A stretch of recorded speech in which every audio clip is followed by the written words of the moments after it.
We were snowed in for 42 days, and the cows never missed a milking. In the winter of '66, a storm buried our entire farm. We dug tunnels just to reach the cows, and lived on nothing but homemade bread. That winter tested everything we had. The wind howled for days on end, piling snow higher than the house, higher than the barn. You couldn't see the fences, you couldn't see the road. It was just white, everywhere, a world erased. We were completely cut off.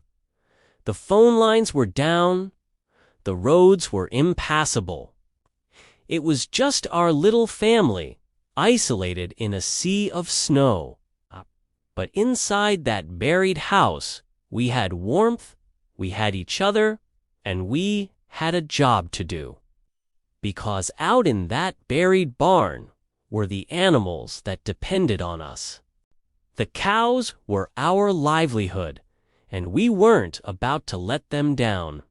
So we took a deep breath, grabbed our shovels, and started to dig our way out. It was a fight for survival, one scoop of snow at a time.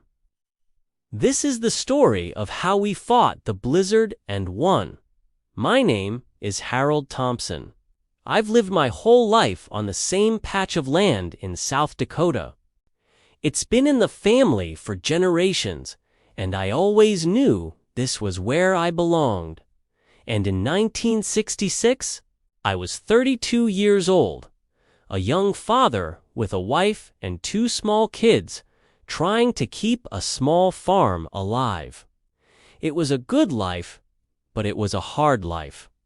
You're always at the mercy of the weather, and you learn to respect it. We'd seen snowstorms before, big ones. The kind that keep you inside for a few days, make the chores a little harder. We knew how to prepare, how to hunker down and wait it out, but nothing, absolutely nothing, prepared us for what was coming. That year, the sky had a different kind of threat in it. You could feel it in the air. A deep, bone-chilling cold that felt older and meaner than anything we'd ever known. We thought we were ready. We were wrong. It started on a Thursday afternoon, just a few flakes at first, drifting down gently. The forecast had called for snow, nothing unusual for a Dakota winter. We brought in extra wood, checked on the livestock. By evening, the wind began to pick up, and the light snow turned into a steady fall. I remember standing at the kitchen window, watching the barn slowly disappear behind a thick, white curtain. It was mesmerizing, but unsettling. Within hours, that wind went from a whisper to a scream. It sounded like a freight train was trying to rip the roof right off the house. The snow wasn't falling anymore. It was flying sideways, slamming into the windows so hard we thought the glass would shatter. The whole house shuddered with every gust. The kids were scared, and honestly, so were we. We'd never heard a storm with that kind of fury.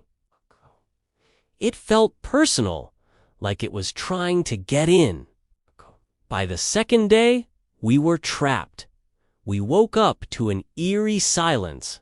The wind had died down some, but the world outside was gone. I went to check the front door, and the handle wouldn't even turn. It was frozen solid. I put my shoulder into it, but it was like pushing against a wall of concrete. The snow had piled up against the house, climbing past the windows, sealing us in.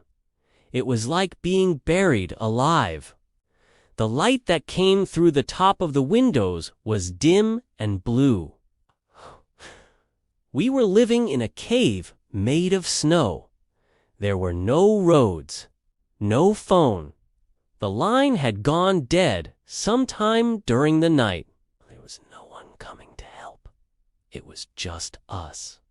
And the sound of the storm, which had started to build again, pounding and pounding on the roof. In that moment, you feel truly alone. You realize how small you are and how powerful nature is. The world had shrunk to the four walls of our little house. But inside that house, the real worry started to set in. It wasn't about us. We had food. We had warmth. The real problem was outside. The cows still needed milking.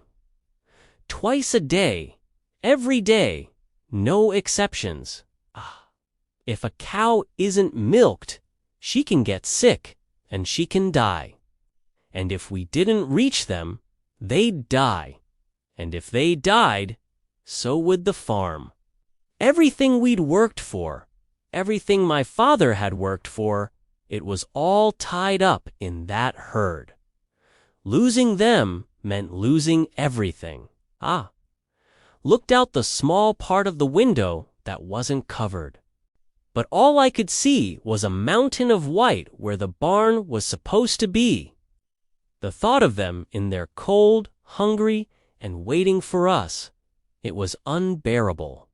We had to get to them. There was no other choice, so we did the only thing we could. We started digging. We decided the kitchen door was the best place to start. It was on the side of the house that was a little more sheltered from the main drift. I grabbed the biggest grain scoop we had, and my wife, she stood behind me with a lantern. I opened the door, and it was just a solid wall of packed snow. So I started carving. From the kitchen door, down through the drift, past where I knew the buried tractor was. We carved a tunnel just wide enough for one man to crawl through. Every shovelful was heavy, wet, and dense.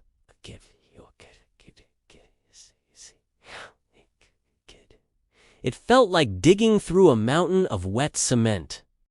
The air was frigid, and my breath came out in thick clouds of fog in the lantern light.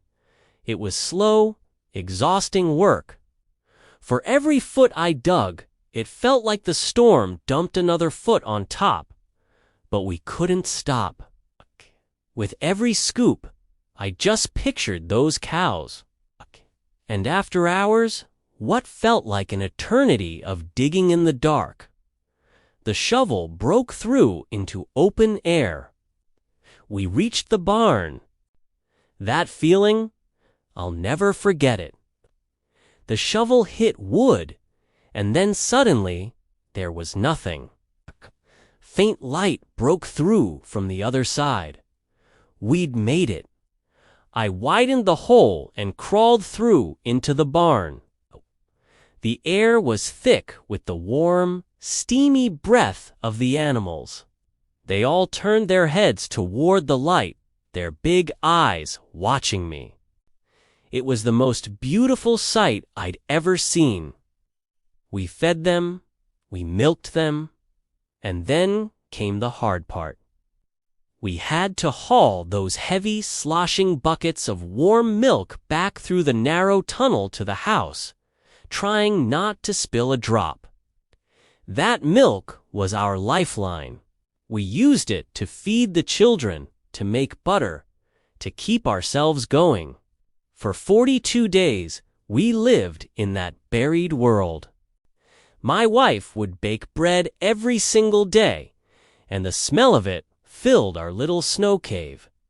We survived on fresh milk and hot, homemade bread. It was the winter that tried to bury us. It threw everything it had at our little farm. But we didn't break. We just kept digging. Thanks for listening to my story. If you enjoyed it, please give it a like and subscribe for more.